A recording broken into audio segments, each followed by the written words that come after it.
Page number 149, example number 7।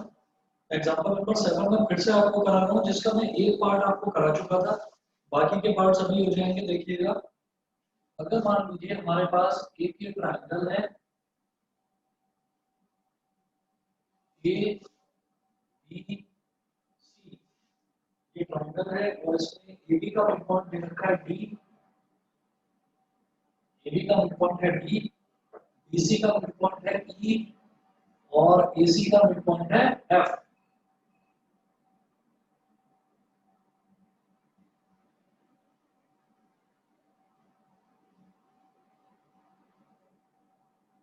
इनको join कर दिया। अब मुझे क्या प्रूव करना है यहाँ पर, हमें ये प्रूव करना है कि 1 2 3 4 ये चारों के चारों ट्रायंगल्स जो हैं, ये चारों के चारों ट्रायंगल्स कॉन्ग्रुएंट हैं। तो ये प्रूव करना है। तो हम ये कहेंगे कि डी इज द, ये वाला क्वेश्चन तो मैंने कल ही करा दिया था, दोबारा बता रहा हूँ। D is the mid point of AB,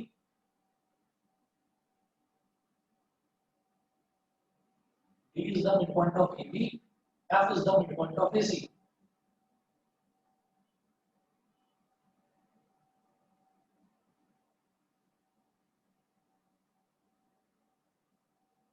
D is the midpoint of AB, ठीक है, and F is the midpoint of AC. It implies that DF is parallel to BC. DF, DF, DF is parallel to BC. यहाँ पर लिखिएगा by midpoint theorem.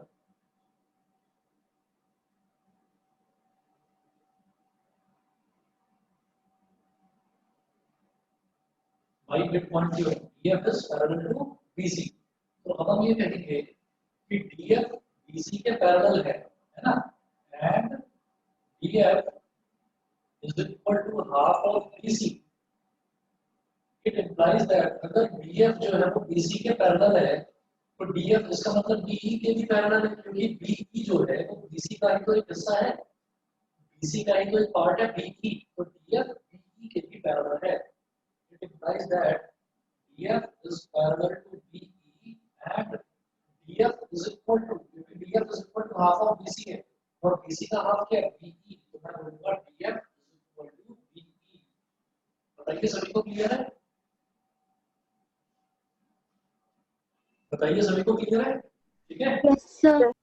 अच्छा, अब इतना करने के बाद में मैं ये कहूंगा कि देयरफॉर जब DF जो है वो BE के पैरेलल भी है और DF BE के इक्वल भी है, therefore DFEB is a parallelogram.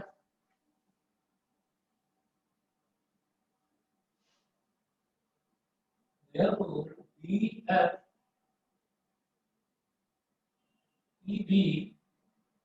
is a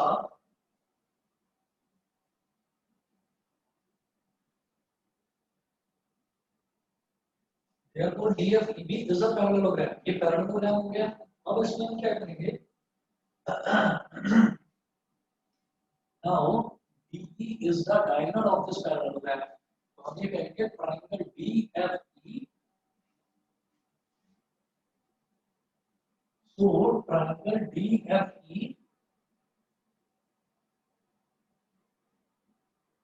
is congruent to, triangle DFE is congruent to triangle DBE, is congruent to triangle DBE because DE is the diagonal, because DE is the diagonal and diagonal divides a parallelogram and diagonal divides a parallelogram into two congruent triangles, into two congruent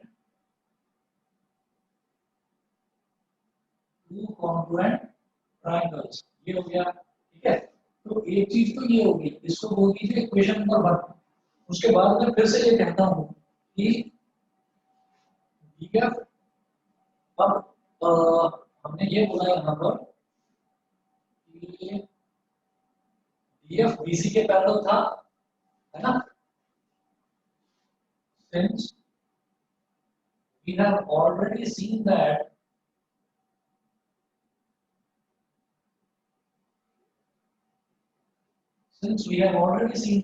DF is parallel to BC, देखिए मैं पहले ही देख चुका हूँ कि जो DF है, ये वाली लाइन DF, ये इस BC के पैरेलल है।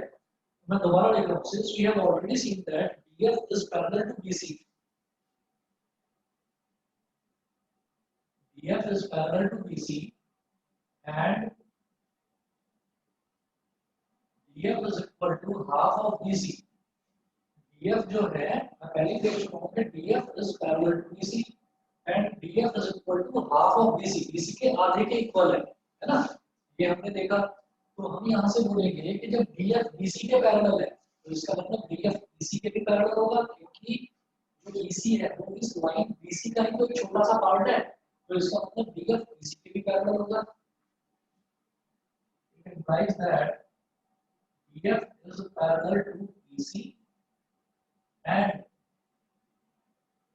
जब हमने बोला DF is equal to half of BC, मतलब जब DF जो है वो BC के हाफ के बराबर है, तो BC का हाफ क्या है? एक हाफ तो ये हो गया BE और एक हाफ ये हो गया BC।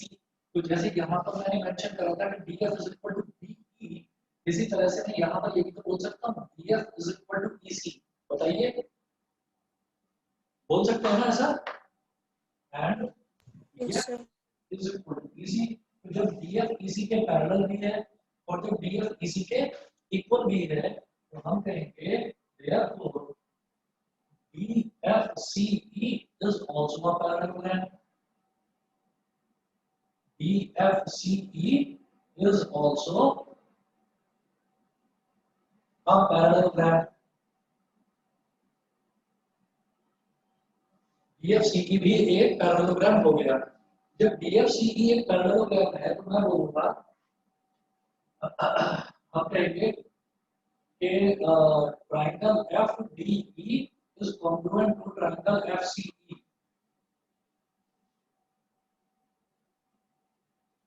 Triangle FDE is congruent to triangle FCE।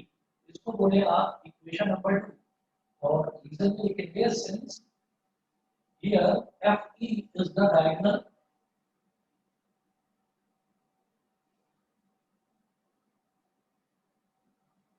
FE diagonal है and diagonal bisects, diagonal bisects नहीं, sorry, divides, and diagonal divides a parallelogram, diagonal divides a parallelogram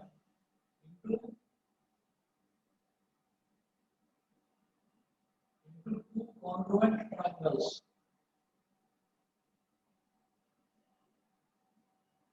Divides a parallelogram into two congruent triangles। ठीक है, तो एक ये हो गया हमारा। अब इसमें ये देखा हमने कि ये ट्रायंगल इसके कॉन्ग्रुएंट और ये ट्रायंगल इसके भी कॉन्ग्रुएंट। अब इस ऊपर वाले पैरेललोग्राम की बात करते हैं। ये पैरेललोग्राम कैसे बनेगा? आप कहेंगे D is the midpoint of BA, D is the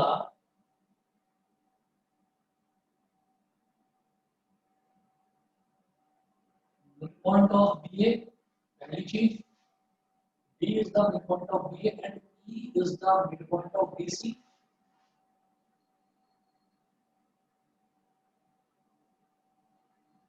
E is the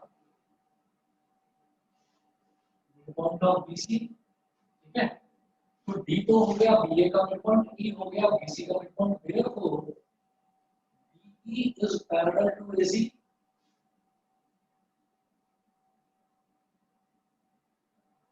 DE is parallel to AC and DE is equal to half of AC।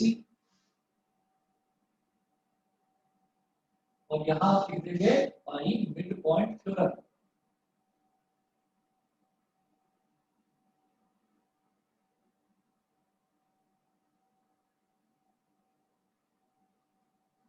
DE is parallel to AC and DE is equal to half of AC।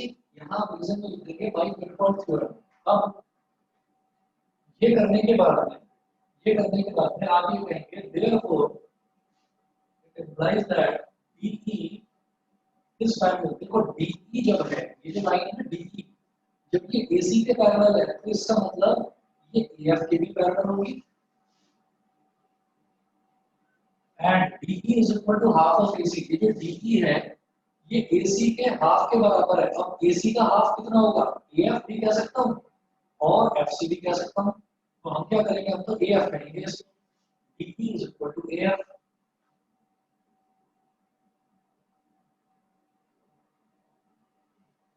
जब opposite side equal भी है और parallel भी है तो मैं बोलूंगा therefore DAFE is a parallelogram। Therefore DAFE is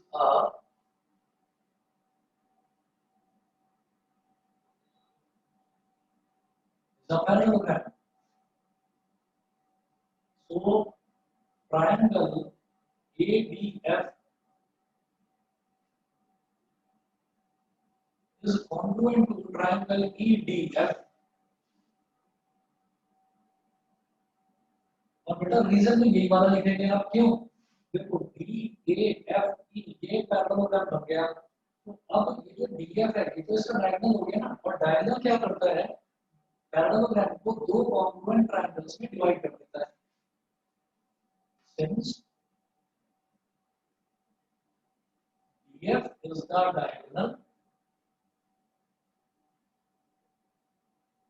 and diagonal divides a parallelogram into two congruent triangles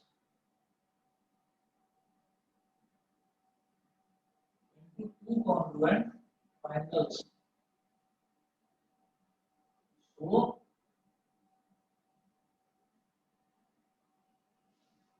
ये इक्वेशन नंबर 3 हो गई।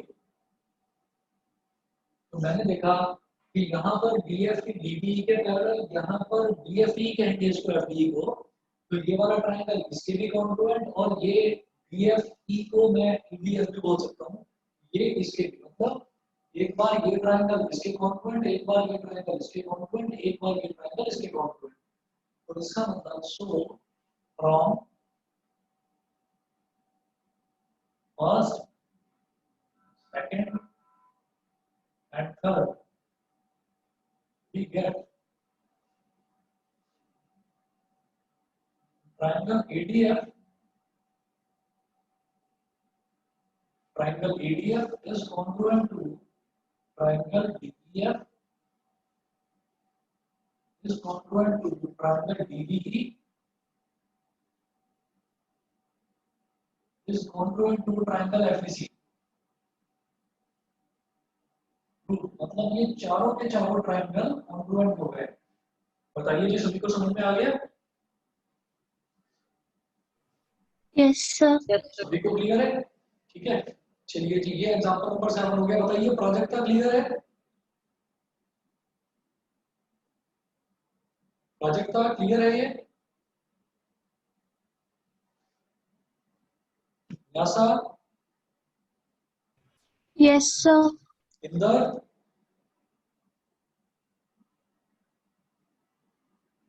Inder? Yes sir. Divyanshi?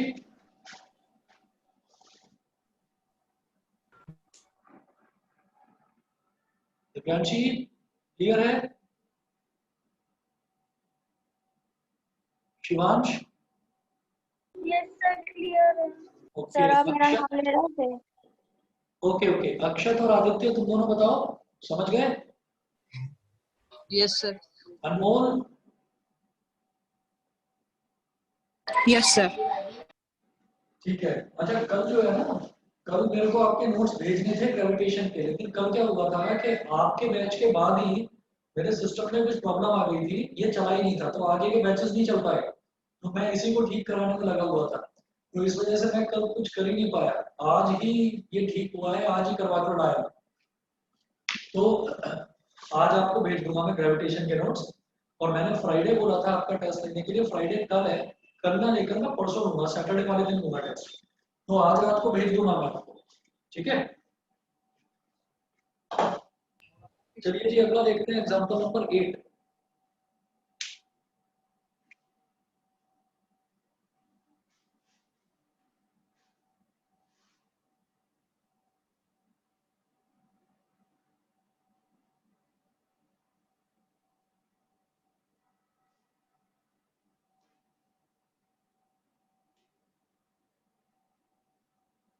Example number 8 में देखिएगा क्या है कि यहाँ पर इन्होंने बोला कि L, M and N are three parallel lines intersected by transversals P and Q. P and Q such that L, M and N cut off equal intercepts. ये जो इंटरसेप्ट्स होते हैं ना, इंटरसेप्ट्स का मतलब होता है लाइन के छोटे छोटे टुकड़े, तो इक्वल टुकड़े मतलब बराबर बराबर टुकड़ों में डिवाइड करती है ये जो लाइंस है, और इसका ना डायग्राम दे रखा है, तो हम डायग्राम पहले बना लेते हैं। एग्जांपल नंबर 8 का पहले डायग्राम बनाता हूँ, फिर आपको समझाते हैं कि क्या है इसमें।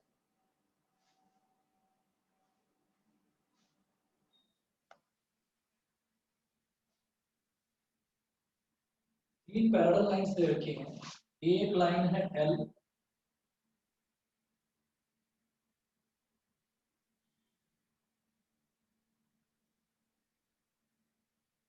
L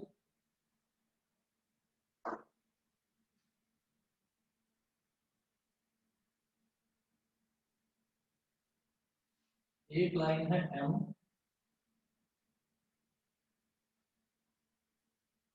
और एक लाइन है N, L M N, ये तीन पैरेलल लाइंस हैं। और ऐसे ही दो ट्रांसवर्सल्स हैं, एक ट्रांसवर्सल है P और दूसरी ट्रांसवर्सल है Q।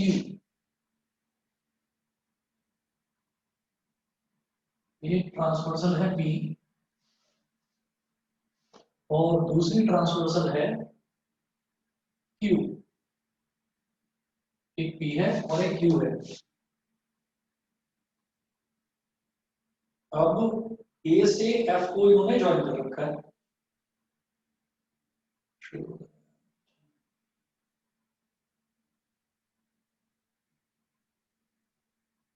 नहीं ये तो इन्होंने सॉल्यूशन में कर रखा है, देखिए कितना दे रखा है।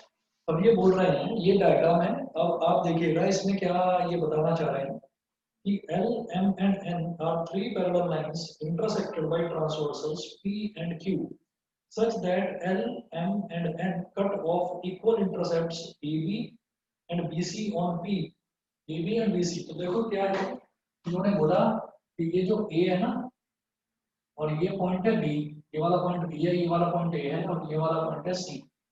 उन्होंने बोला इक्वल इंटरसेक्ट्स की L, M और N, ये तीन लाइंस ने ये जो लाइन है P, इसको इक्वल टुकड़ों में डिवाइड करा है इक्वल इंटरसेक्ट्स में कि AB और BC दोनों इक्वल हैं। ठीक है, तो मैं इधर लिख रहा हूँ कि one AB is equal to BC, एक तो ये है।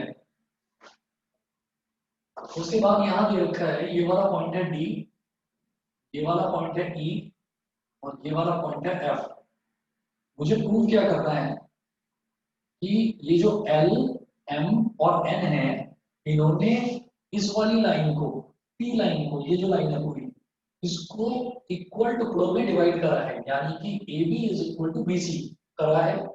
तो ये जो तीन लाइंस है L, M और N, ये जो दूसरी लाइन है ना Q, ये इसको भी इक्वल इंटरसेप्ट यानी कि इक्वल टुकड़ों में डिवाइड करेगी, है ना। मतलब ये DE is equal to EF, मुझे ये चीज प्रूव करनी है। मैं दोबारा बता रहा हूँ, यहाँ पर तीन पैरेलल लाइंस दे रखी हैं, एक पैरेलल लाइन है L, एक पैरेलल लाइन है M और एक पैरेलल लाइन है N। तो दो है ट्रांसवर्सल। ट्रांसवर्सल वो लाइन होती है जो पैरेलल लाइंस को काटती हुई निकल जाए उसको ट्रांसवर्सल बोलते हैं। तो ये लाइन जो है एक तो पी है, एक तो ये ट्रांसवर्सल हो गई और एक ये ट्रांसवर्सल हो गई। तो इन्होंने बोला जो ये पी है ना, ये तो एल एम और एन को बराबर बराबर टुकड़ों में डिवाइड करती है। कैसे कि एक टुकड़ा तो ये हो गया ए बी और एक टुकड़ा ये हो गया बी सी। तो A B is equal to B C given है, पहली चीज तो ये। दूसरा D E is equal to E F, ये मेरे को प्रूव करना है। बताइए समझ में आया कि नहीं? Yes sir. अनमोल समझ गए? Yes sir. ठीक है, मुझे प्रूव करना है DE is equal to E F to DE is equal to E F. अब आप क्या करेंगे, ये प्रूव करने के लिए आपको एक छोटा सा कंस्ट्रक्शन करना पड़ेगा।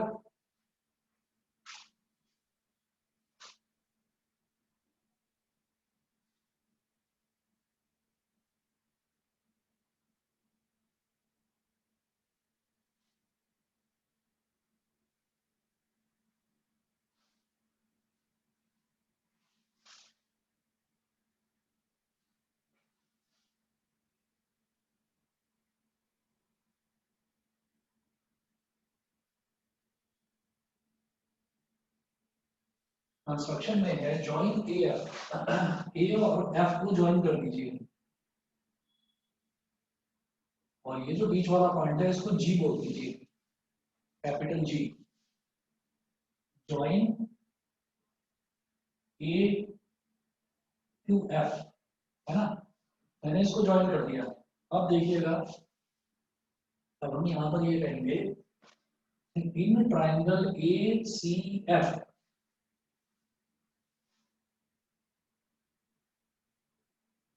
इन triangle A C F, A C F triangle की बात करते हैं। तो ट्राइंगल ए सी एफ में देखिएगा क्या है, ट्राइंगल ए सी एफ में मैं ये देख रहा हूँ कि A B is equal to B C given है। इसका मतलब B is the mid point of A C, है ना?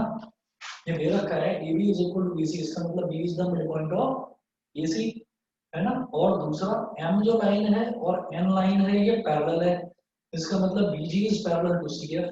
तो ये इसका मिड पॉइंट दे रखा है और BG is parallel to C F दे रखा है, इसका मतलब G is the mid point of A F.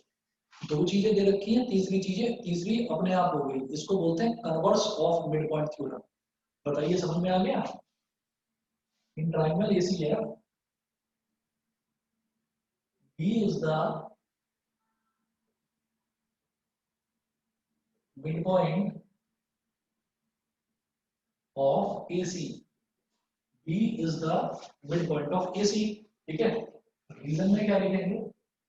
Since ये गिवन है कि AB is equal to BC, तो ये गिवन है मेरे को, इस वजह से बनेगा B is the midpoint of AC। एक तो ये हो गया। दूसरा मैं ये कहूंगा BG is parallel to CF, BG is parallel to CF। इसका भी रीजन लिखिए, since M is parallel to N, since M is parallel to N, और M का ही तो एक छोटा सा हिस्सा है BG और N का ही तो एक छोटा सा हिस्सा है CF। बताइए समझ में आया कि नहीं आया? Yes sir. दिव्यांशी क्लियर है? Yes sir. ठीक है, अक्षत? Yes sir. ठीक है, B is the midpoint of AC में BG is parallel to CF, it implies that जब B इसका midpoint है, BG CF के parallel है, तो G इसका midpoint होगा। It implies that G is the midpoint of AF। G is the midpoint of AF और रीजन में आप क्या लिखेंगे? By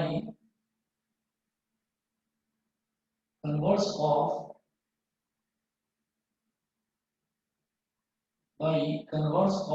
midpoint theorem, by converse of midpoint theorem। ये हो गया।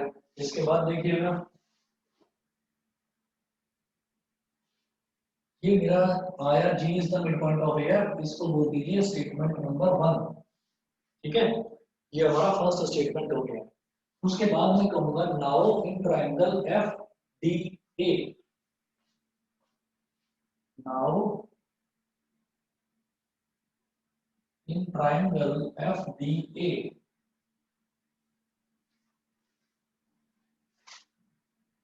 triangle FBA, अब इसमें हम कहेंगे कि G is the midpoint of AF, AF या FA एक ही बात है।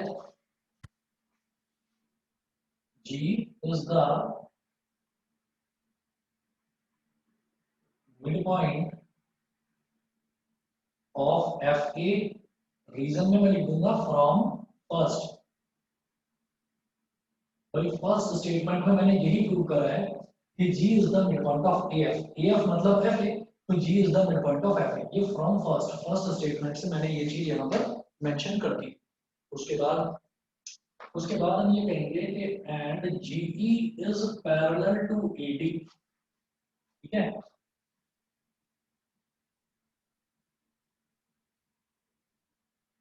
And GE is parallel to AD, reason में क्या लिखेंगे, because this line M is parallel to L, ये तीनों लाइन पैरेलल दे रखी हैं, L, M और N, तो M is parallel to L, because M is parallel to L। तो ये आप देख सकते हैं कि ये जो GE है, लाइन का ये छोटा सा हिस्सा है GE, तो ये GE किसका हिस्सा है, इस पूरी लंबी लाइन M का ही तो हिस्सा है GE। इसी तरीके से इस पूरी लंबी लाइन L का ही तो हिस्सा है AD, तो GE is parallel to AD। जब इस ट्राइंगल FDA में G है FA का मिड पॉइंट और GE है AD के पैरेलल, तो E will be the midpoint of FD। It implies that E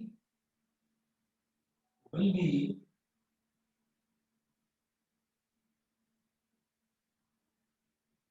the midpoint of FD। E will be the midpoint of FD, ठीक है। E will be the midpoint of FD, और आप reason में यही लिखेंगे by converse of midpoint theorem. बताइए clear है अनमोल?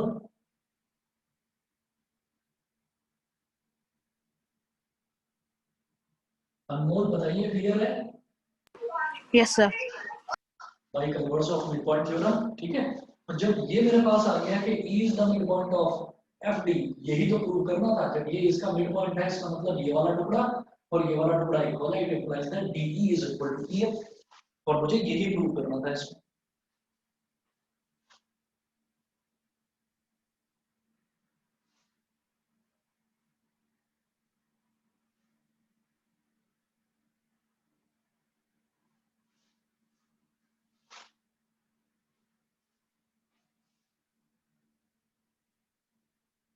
It implies that DE is equal to EF।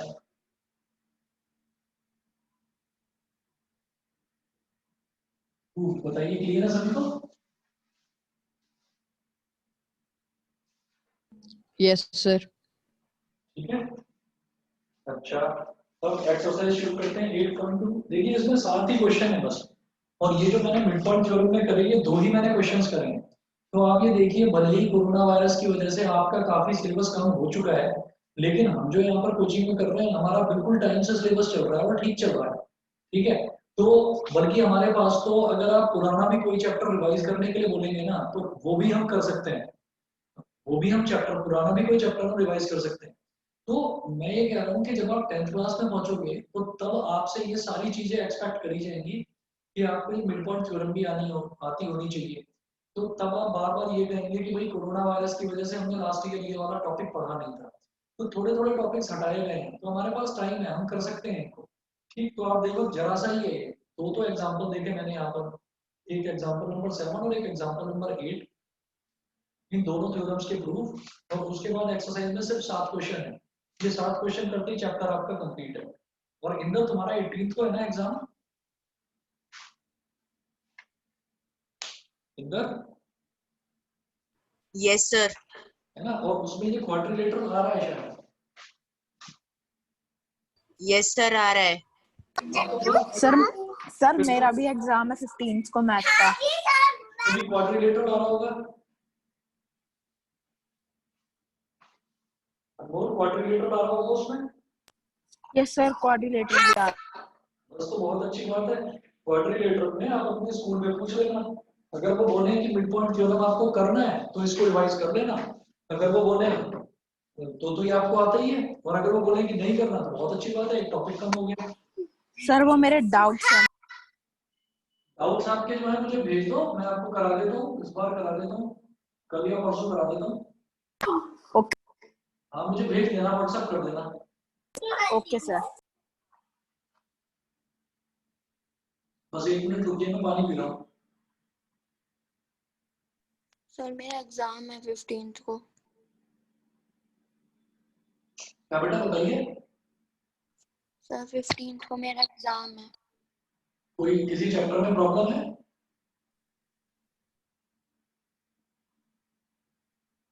बताओ। सर क्या सर?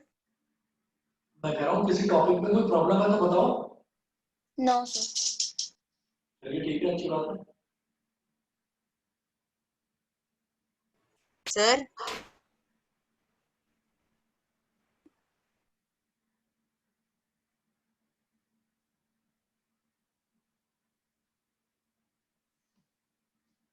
फाइंडर बताओ।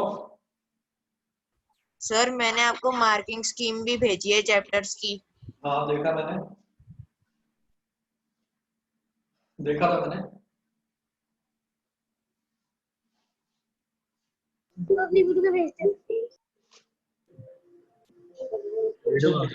एक्सरसाइज 8.2 में स्टार्ट कर रहा हूँ।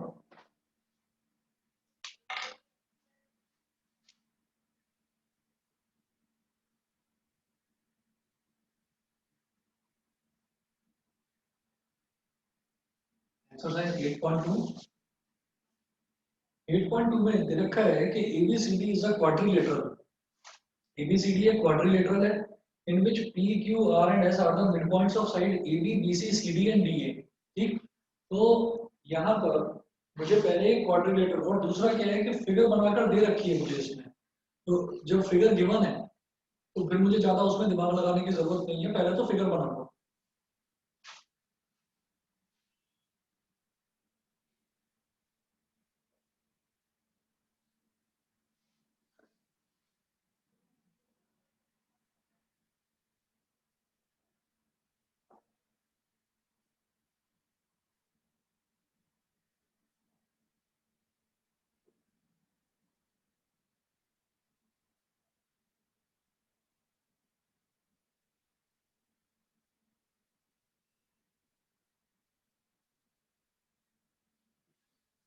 ये हमने फिगर दे रखी है और ABCD ये है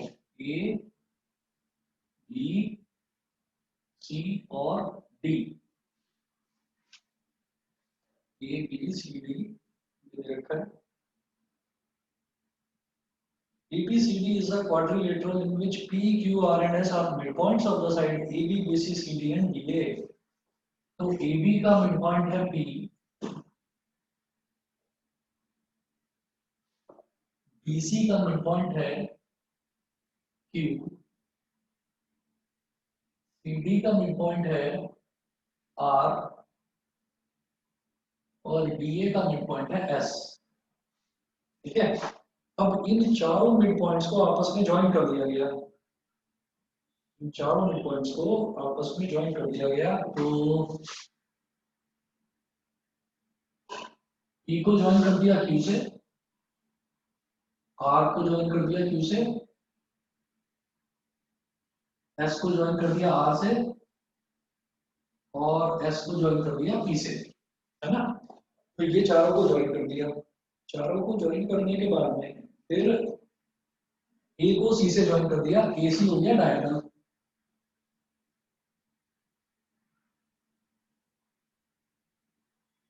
E को C से ज्वाइन कर दिया, AC हो गया डायगोनल। अब देखिएगा शो क्या करना है यहाँ पर मुझे, क्वेश्चन नंबर 1 में show that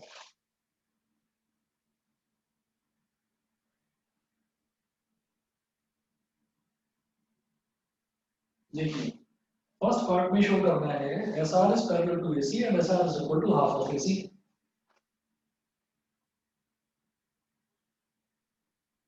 SR is parallel to AC and SR is equal to half of AC। ये चीज मेरे को शो करनी है। तो देखिएगा क्या करेंगे हम इसमें, हम ये कहेंगे in triangle DAC, in triangle DAC, in triangle DAC, S is the midpoint of DA, S is the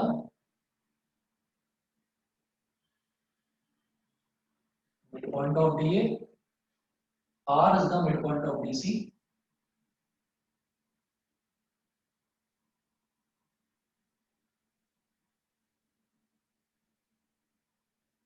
S is the midpoint of DA, R is the midpoint of DC। तो हम ये कहेंगे SR is parallel to AC, therefore SR is parallel to AC and SR is equal to half of AC। और reason में क्या लिखेंगे, simple सा बस एक चीज लिखनी है, by mid point theorem, by mid point theorem. तो ये तो हमारा फर्स्ट पार्ट प्रूव हो गया, ये तो फर्स्ट पार्ट प्रूव हो गया। इसके बाद सेकंड पार्ट देखेंगे।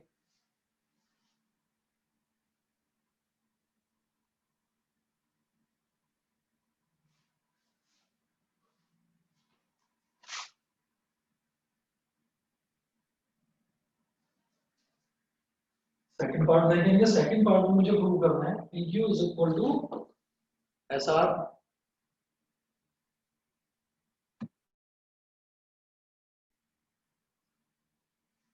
तो सेकंड में to prove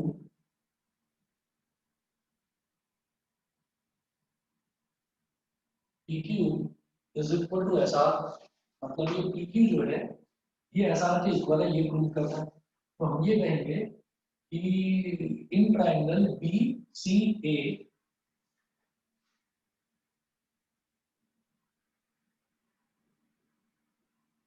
in triangle BCA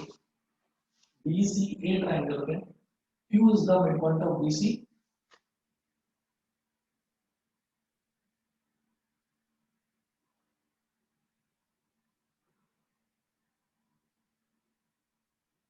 Q is the midpoint of BC, P is the midpoint of BA, Q is the midpoint of BC, P is the midpoint of BA। It implies that PQ is parallel to AC and PQ is equal to half of AC। Reason में क्या लिखेंगे, by mid point theorem. बताइए clear है ये आपको सभी को? Yes sir. ठीक है, ये हो गया। और ये करने के बाद में हम इसमें एक चीज और देखेंगे कि अब आप ये देखिएगा कि SR is equal to half AC मैं ऑलरेडी प्रूव कर चुका हूँ, और PQ is equal to half AC। तो हम ये कहेंगे since in part first we have seen that, since in part first we have seen that SR is equal to half of AC, ठीक है। तो PQ is equal to half of AC मैंने देखा, SR is equal to half of AC मैंने देखा, therefore इसको बोल दीजिए आप इक्वेशन नंबर 1 और इसको बोल दीजिए आप इक्वेशन नंबर 2, और यहाँ पर लिखो therefore on comparing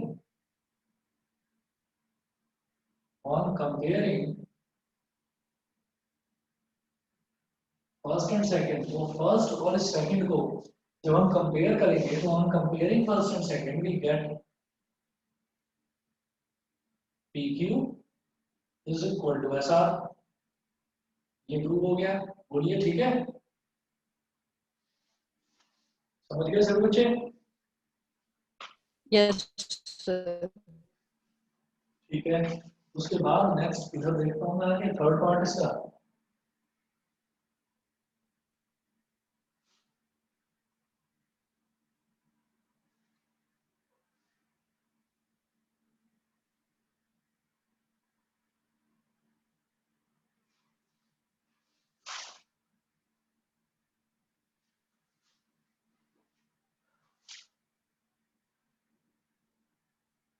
third part में देखिएगा क्या प्रूव करना है।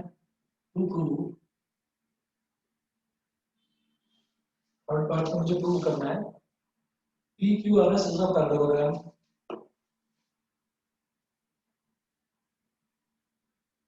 P Q R S is a parallelogram. तो हम ये कहेंगे from first and second, from first and second. First में मैंने देखा S R is parallel to AC और सेकंड में मैंने देखा P Q is parallel to AC. S R is parallel to AC and S R is equal to half of AC. Second equation में मैंने देखा कि P Q is parallel to AC and P Q is equal to half of AC. ठीक है, तो मैंने first equation में ये देखा कि एस आर एसी के पैरेलल है, सेकंड में देखा पी क्यू एसी के पैरेलल है। इसका मतलब जब एस आर भी एसी के पैरेलल, पी क्यू भी एसी के पैरेलल, मतलब P Q is parallel to S R. P Q is parallel to S R. दूसरा, जब मैंने देखा S R is equal to half of AC, P Q is equal to half of AC, तो इसका मतलब P Q is equal to S R. तो P Q S R के parallel भी है और पी क्यू एस आर के equal भी है। Therefore PQRS is a parallelogram।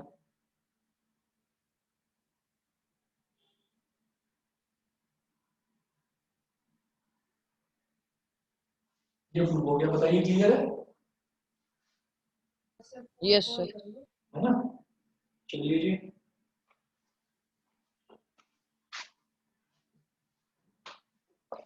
अगला क्वेश्चन देखिएगा। ABCD is a rhombus. Question number 2। इसमें तो डायग्राम ये रखा था, यहाँ कोई डायग्राम गिवन नहीं है। ABCD is a rhombus and PQ, R and S are the midpoints of the side AB, BC, CD and DA respectively. Show that the quadrilateral PQRS is a rectangle। ठीक है,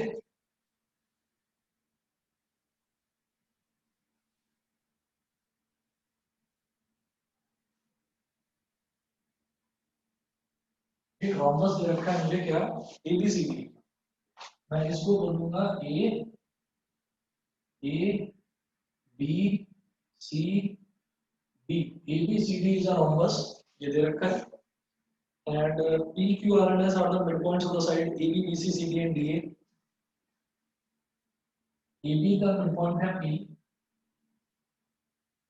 BC का mid point है Q, DC का mid point है R और DA का mid point है S।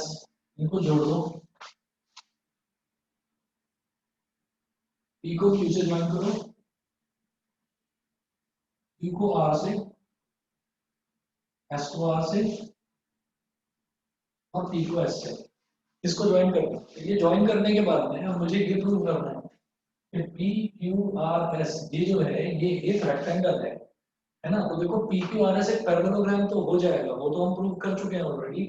लेकिन ये एक रेक्टेंगल भी प्रूव है, रेक्टेंगल भी है। ये किस तरीके से प्रूव करेंगे हम? अगर पैरेललोग्राम का कोई एक एंगल भी 90 डिग्री के इक्वल हो जाता है तो मैं ये कहूंगा फिर ये हमारा रेक्टेंगल है। ठीक है, जरा देखिएगा।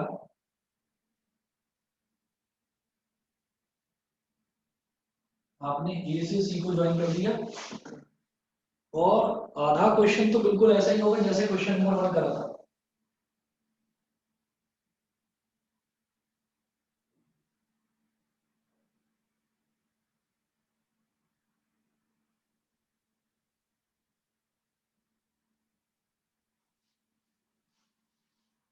आधा तो बिल्कुल आप फर्स्ट की तरह करेंगे।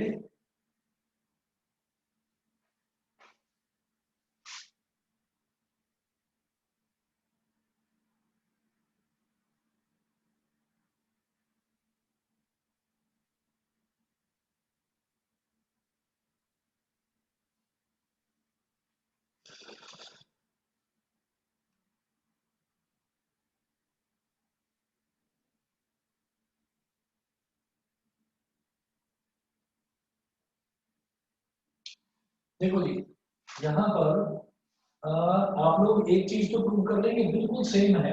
आप लोग एक चीज तो प्रूव कर लेंगे कि PQ RSS और पैरेललोग्राम बिल्कुल इसी की तरह है। बताइए, ये तो कर लोगे, इसको मैं ना कराऊं भाई?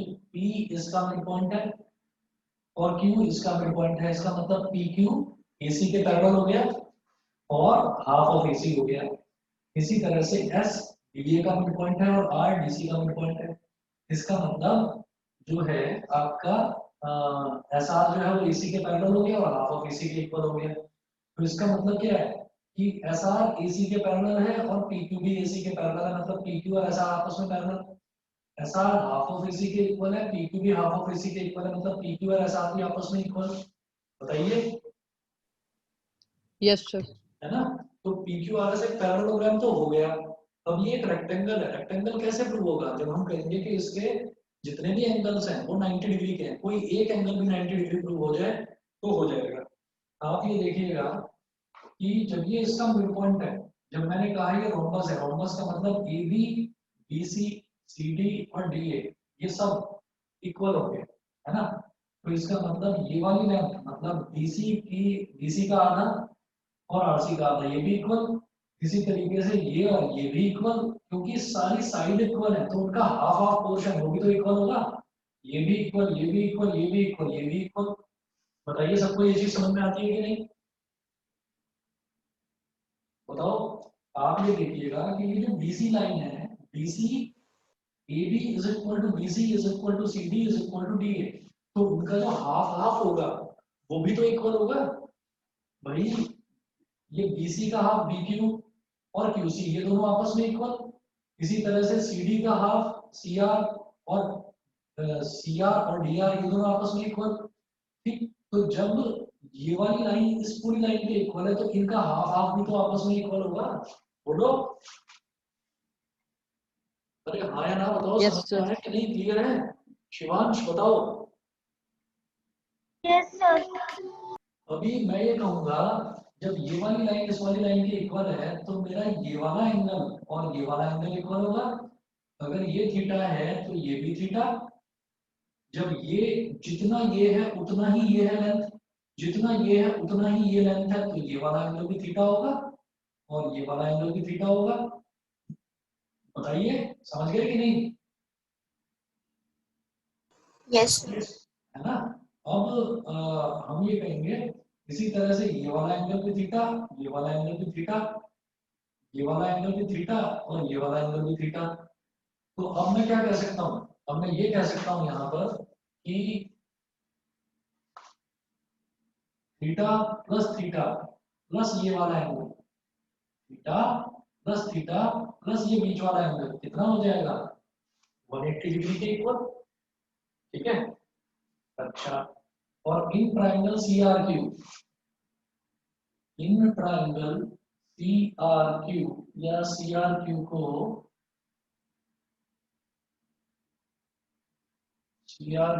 आप, चलो ठीक है, इन ट्राइंगल CRQ, अगर मैं CRQ की बात करूं तो एंगल C, ये जो एंगल है angle C plus theta is equal to 180 degree. तो angle C is equal to 180 minus 2 theta, ये हो गया। और ABCD एक रोम्बस है, रोम्बस भी तो एक क्वाड्रिलेटरल होता है। आप ये देखो, ये भी थीटा, तो एंगल A कितना होगा? वो भी 180 माइनस 2 थीटा आएगा। एंगल B जो है वो भी 180 माइनस 2 थीटा, एंगल D जो है वो भी 180 माइनस 2 थीटा। तो हम कहेंगे angle A plus angle B plus angle C plus angle D is equal to 360 degree. और सारे के सारे 180 माइनस 2 थीटा है, 180 minus 2 theta plus 180 minus 2 theta. यहाँ से क्लियर है कि नहीं ये चीज? Yes, sir. 180 minus 2 theta, okay. Divyanshi समझ रहे हो? यस सर ठीक है, तो आप ये देखो 180 चार बार आ रहा है, 1 2 3 4 चार बार ऐड हो रहा है, तो ये हो गया 720। -2 थीटा 4 बार आ रहा है, -2 थीटा कितना हो गया, -4 थीटा, -4 थीटा -2 थीटा हो गया -6 थीटा, -6 थीटा -2 थीटा हो गया -8 theta is equal to 360 degree. तो -8 theta is equal to 360 degree -720 degree. -8 theta is equal to -360 degree minus cancel 8 4 जा 32 36 minus 32 कितना हो गया 4 हो गया 8 5 जा 40 तो थीटा की वैल्यू आ गई 45 डिग्री। थीटा की वैल्यू 45 डिग्री तो एंगल आर कितना हो जाएगा theta plus angle R is equal to 180। Theta plus angle R is equal to 180 degree. Reason क्या है लीनियर पेयर भाई लाइन पर बनने वाले एंगल्स का सम वो पूरा का पूरा 180 डिग्री होता है। तो थीटा प्लस थीटा क्या हो गया 2 theta plus angle R is equal to 180 degree.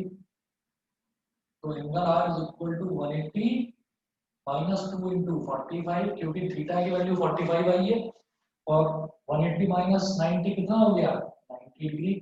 बस इतना ही प्रूव करना था कि एक एंगल 90 डिग्री हो जाए। तो PQRS इज अ पैरेललोग्राम ये तो हम पहले ही प्रूव कर चुके हैं। जब एक एंगल 90 डिग्री आ गया तो parallelogram PQRS is a rectangle. बताइए क्लियर है सभी को? क्लियर है सभी को? बोलो। अब इस क्वेश्चन को कायदे से करके सॉल्व करके मुझे आप व्हाट्सएप कीजिएगा और तैयारी करना। मैं आपको आज रात को 12 बजे तक ग्रेविटेशन के नोट्स भेज दूंगा। आपका सैटरडे को टेस्ट होगा ग्रेविटेशन का, ठीक है?